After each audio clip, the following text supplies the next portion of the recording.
this postseason after starting 7-0. Los Angeles, however, is favored in tonight's Game 4.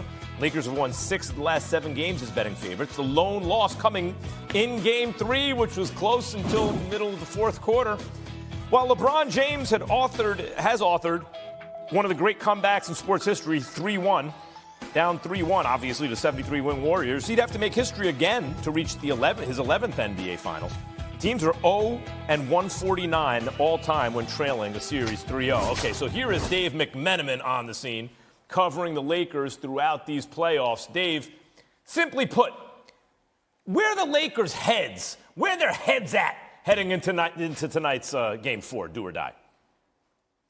Max, I had a team source tell me yesterday that the spirit was really good, really high on Sunday when the team met for a film session. And the same source told me as they look back at the first 3 games of the series, all 3 were winnable, but he believed that actually their best game was in Game 3. And so they've gotten better as the series gone on against Denver. Obviously, notwithstanding that 3-minute stretch in the fourth quarter of Game 3 when Denver went on a 13-0 run. But basically, the overall message is that this team has not given up. They know the history of the game is stacked against them. Actually, the Lakers franchise 9 times now have been down 3-0 in a series. The first 8 times, they never even forced a Game 5.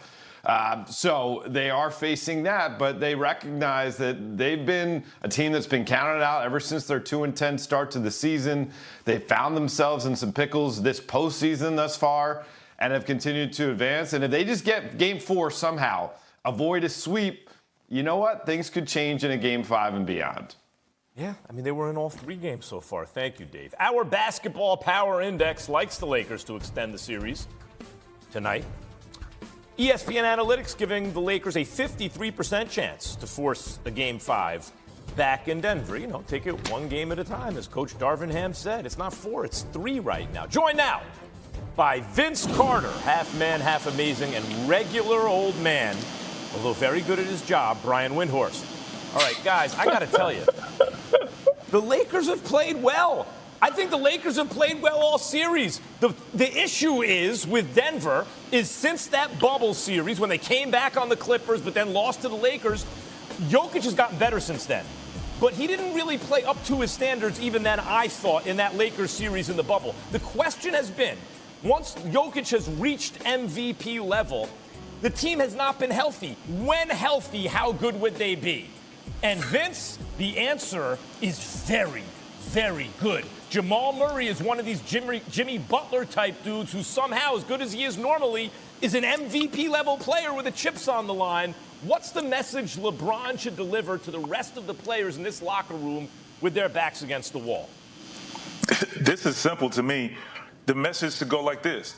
If you don't believe that we can win, if you don't believe that we can still extend this series, don't show up. Don't show up to shoot around. Don't show up to practice. Don't get in your car and come up to the arena. And for sure, don't step on the floor if you don't believe in what we can do and keep our season alive. I mean, it's plain and simple.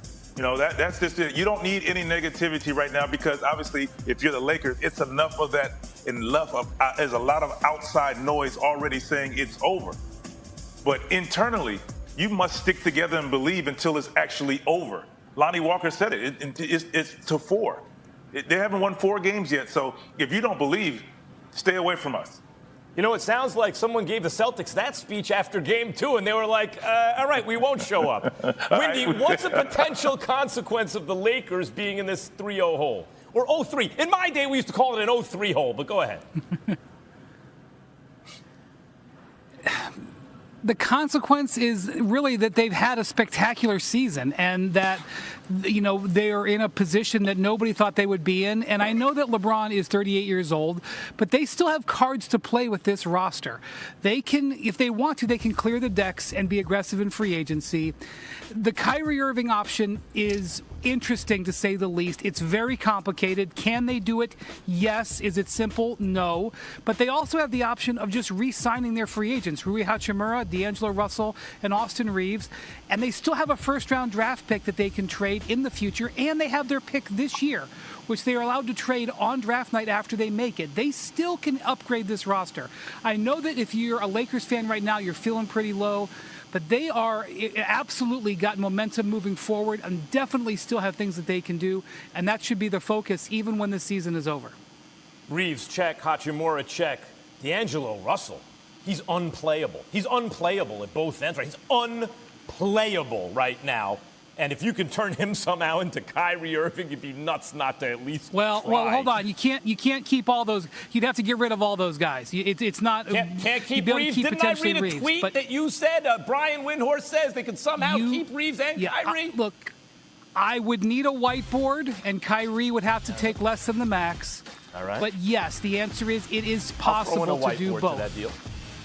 Yeah, I'll throw in a whiteboard to that deal. I'll get people in L.A. to chip in. If getting Windy a whiteboard means keeping Austin Reeves and getting Kyrie Irving, the city of Los Angeles is going to float you that whiteboard. Well, you've got to convince them to take less money, too. The less money part's the most important part. That's the other side. That's a whole other thing. All right, let's turn to the East Finals, where Eric Spoelstra's Heat embarrassed the top-seeded Celtics in Game 3 on Sunday night. Miami now has a shocking stranglehold on this series and can close out Boston at home tomorrow night. I believe ESPN Analytics now gives the Heat like a 1% chance to win this series. All right. As for the Celtics, they've been hearing about it from all corners, including really an NBA Mount Rushmore guy. Magic Johnson tweeting, in my 44 years of being associated with the NBA, I never thought I'd see a Boston Celtics team, a franchise with 17 championships, quit. I know Celtics fans all over the world must be disgusted and devastated. The Miami Heat blew them out, 128-102 in Game 3. Of course, like all Magic Johnson tweets, he then has to give you the score of the game, right? So, guys, I know he's digging the Celtics right now. He's a Lakers legend. He's not wrong. The Celtics, Jimmy Butler, has been doing this thing this season where this guy, if he beats this Celtics team and then somehow goes on to beat what looks like to be a Nuggets match, best player in basketball. I say whatever you want to say about anyone else. Oh, in the regular season, there's no such thing as the regular season. The regular season, when 20 teams are still playing after it's over, is the preseason. This is this is the season, and Jimmy Butler is that dude, and these dudes are folding in the face of that kind of intense competitiveness. Vince, did the Celtics quit last night? Oh, yes. I think midway of the first quarter is when the Celtics just didn't have it. They just gave... I just hate to say they quit, but yes, they just laid an egg. And it did zero fight after that. It's like we're here, so I won't get fined. We've heard that before. It was one of those things, more so than let's just see what we have, because the Miami Heat did what they were supposed to do. Take the life away from them early and make it an uphill battle if they're going to try to come back. And once they developed the lead, I mean, they were hitting shots all over the place. And the three-point shooting, where the Miami Heat are shooting, opened up everything. Driving lanes everywhere, lob dunks, out in transition, can't get back, no communication. I mean, you didn't see anything from the Boston Celtics, which you don't typically see.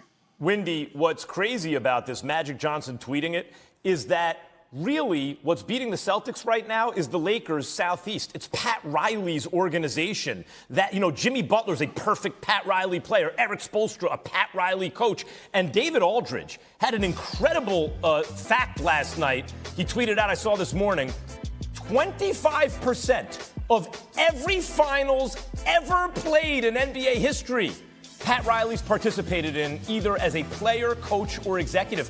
25% of every finals ever played? This is Lakers Southeast bringing it to the Celtics right now. What does a loss like this mean for the Celtics long-term, Windy?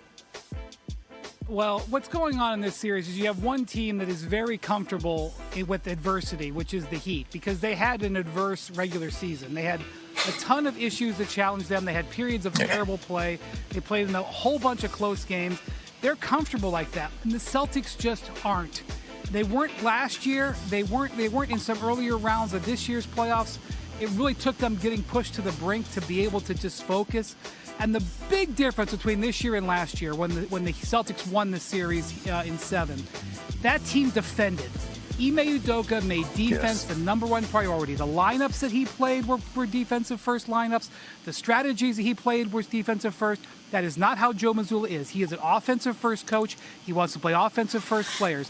And they went from the second best defensive team in the playoffs last year to the 10th best this year. To make the Eastern Conference Finals as the 10th best defense is pretty much unheard of in the modern era of the NBA. And so what you see is a team that is nowhere near as intense defensively. And when their offense doesn't show up like it did last night, they are susceptible to what happened to them. And that has been a difficult pill for them to swallow over this last 5 days. But in his defense, he does save timeouts. You know, any team getting him in the future will get. Do they roll over, like rollover minutes, these timeouts? Because he certainly has a lot of them in his back pocket. This just in, the end. Carmelo Anthony announced his retirement from the NBA after a 19-year career. 19 years, Vince. He's almost up to you. How are you going to remember Melo, Vince? Almost. Oh, man. A fierce competitor. Hard to guard. Let me tell you, when he's locked in, like, Carmelo's one of those guys that can score on all three levels. And it's one of those things you have to, we always talk about showing superstar players different looks. He was one of those guys because he could shoot the three. He could get to the mid-range when he wants to. He could attack the rim. Wasn't super athletic, was athletic enough to still dunk on you. Salute the